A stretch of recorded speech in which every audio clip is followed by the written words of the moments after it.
BNP কি করবে অথবা জামাত কি করবে অথবা এনসিপি কি চাইবে, এটার উপর কিন্তু এর কারণে কিন্তু আইন কিন্তু এর উপর নির্ভর করে না। আইনটা কি, সংবিধান কি বলে, এটা হলো সবচেয়ে জরুরি ব্যাপার। বিএনপি যদি অসাংবিধানিক কোনো প্রস্তাব দেয়, ভুল করবে। এই প্রস্তাব যদি জামাত দেয়, এনসিপি দেয়, তারাও ভুল করবে। বিএনপি যদি জামাত এবং বিএনপির অসাংবিধানিক প্রস্তাবকে গ্রহণ করে, সেটাও ভুল হবে। কথা ভাই সিম্পল। আমরা সবাই মিলে একটা অন্যায় করলাম, তাতে অন্যায়টা ন্যায় হয়ে গেল না, অন্যায় থাকলো। আমি আপনাকে স্পষ্ট করে বলি, গণভোট একটা অবৈধ জিনিস ছিল, অবৈধ, একদম 100% অবৈধ। সংগঠিত হয়ে যায় একটা রোমান ডক্ট্রিনকে সামনে রেখে উনি বলেছেন, সেটি আসলে সেটি নিয়ে আমার সঙ্গে বসতে পারেন, আমি তারপর আলাপ করি। এটি নিয়ে বলে যে এটি প্রশ্নাতীত হয়ে যায়। আসলে কে বলে প্রশ্নাতীত হয়ে যায়? আপনার সময়ের প্রয়োজন, জনগণকে আগে এই জিনিসটা আপনাকে বুঝতে হবে। আন্দোলনটার সময়ের প্রয়োজন ছিল, ওই জন্য আমি সংবিধান মানি নাই। অতএব আমার ইচ্ছা হলো, আমার কাছে মনে হলো এটা মানা উচিত না, আমি মানবো না। আমি আপনাকে সিম্পল একটা কথা বলি, গণভোটটা আসছে কোথেকে? আমাদের সংবিধানে গণভোট বলতে কিছু নাই। তা আসলে কি হবে? রাষ্ট্রপতি একটা অধ্যাদেশ জারি করেছে, গণভোট অধ্যাদেশ 2025 করছে তো। আচ্ছা, প্রথম প্রশ্ন, রাষ্ট্রপতি কি গণভোট অধ্যাদেশ জারি করতে পারেন? স্ট্রেট পারেন না। কেন পারেন না সেটা আমি বলি। অধ্যাদেশ জিনিসটা কি? ওনারা বলতেছেন, ওখানে লেখছে, কিন্তু আদেশে লেখছে, গণভোট অধ্যাদেশ লেখা আছে, সংবিধানের 93(1) অনুযায়ী ওনারা অধ্যাদেশটা জারি করছে। আচ্ছা, 93(1) কতে কি আছে জানেন? আমি ওই খেলে কটুকু পড়ে শোনাই। যখন এই অধ্যাদেশ জারি করতে পারবে, যে কোনো একটা বিষয়ে সংবিধান সংসদ নাই, একটা আইন করে দিতে পারলো, ওটা অধ্যাদেশ হলো, পরে সংসদে পাস হবে, এই তো। তবে শর্ত থাকে যে, বুঝলেন, কিন্তু এই দফার অধীন কোনো অধ্যাদেশে এমন কোনো বিধান করা হইবে না। কি বিধান করা হইবে না? ক হলো কি, যাহা এই সংবিধানের অধীন সংসদের আইন দ্বারা আইনসঙ্গতভাবে করা যায় না। সংসদের আইন দ্বারা আইনসঙ্গতভাবে করা যায় না এমন কোন আইন আপনি অধ্যাদেশ জারি করতে পারবেন না। গণভোটকে আইন করা যাবে না, গণভোট সংবিধান চেঞ্জ করতে হবে। একটা আইন যখন আপনি করবেন, 151 জন হলেই চলে। 151 জনের লাগবে সংবিধান করতে গিয়ে সংবিধান সংশোধন করতে পারবেন না। তার মানে সংসদের আইন করা যায় না, এটা আইনের ঊর্ধ্বে।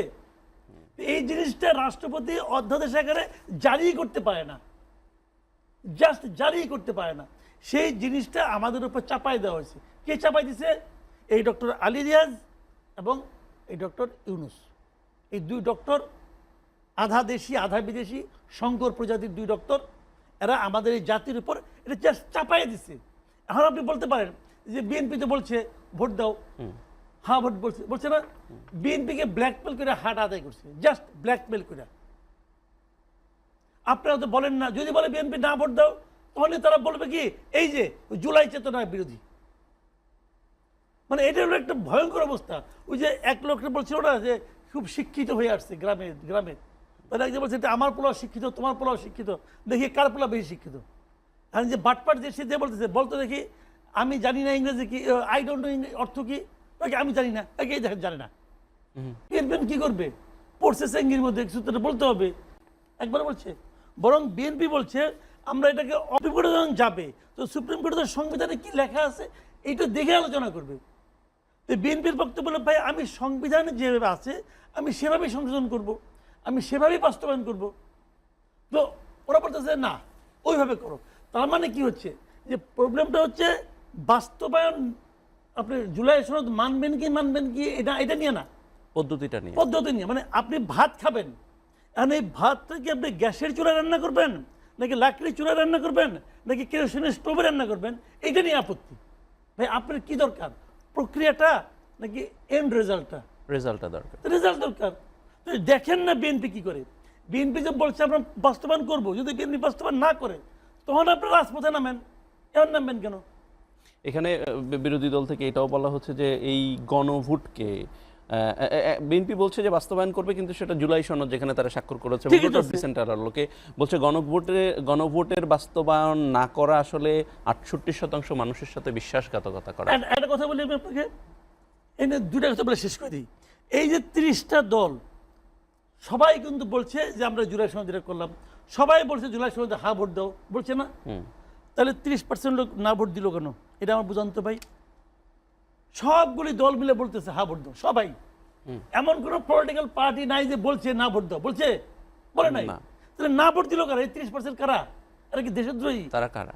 হ্যাঁ, এরা কি দেশদ্রোহী নাকি? আপনার কি মনে হয় কারা তারা? ভাই এরাই সবাই ভোট দিছে। তার মধ্যে আমি যদি বলি যে 85% লোক না বুঝে দিছে। কারণ এখানে আবার এনারা বিরোধী দল এই প্রশ্নও করে যে জেলে ধানের শীষে যারা ভোট দিছে তারা কি সবাই আসলে বুঝে দিছে 31 দফা বা বিএনপির ইশতেহার? ধানের রাষ্ট্র ক্ষমতা থাকতো। সুতরাং 69% এটার মধ্যে তারেক রহমানের আহ্বান ছিল। সুতরাং ওইটার দাবি করে, ওইটার উপর আপনি পুঁজি করে আপনি অন্য কিছু আশা করবেন কিন্তু সংবিধানের বাইরে গিয়ে। যেটা কামাল ভাই বলতেছিলেন, স্পষ্টই বলতেছেন, এবং ওনার মতো লোক, উনি তো আমাদের দল কানা না বা কোনো বিএনপির উপর বায়াসনেস হয়ে তো উনি আজকে কথাটা বলতেছে না। যে তালগোলটা পাকাচ্ছে, এর মধ্যে অনেকে ছিদ্র অন্বেষণ করে অনেক কিছু করতে চেয়েছে। একটা ইলেকশন হোক, ইলেকশনের মাধ্যমে মানে অনেক কিছু কিন্তু হয় নাই, কিন্তু আজ আজ না হোক কাল এগুলো বেরিয়ে আসবে। সুতরাং এখন যা হয়েছে, মানুষের এই রায়কে, যে রায়টা হায়নার পক্ষে গেছে, ওইটারও দেখেন বিএনপি কতটুকু মানে।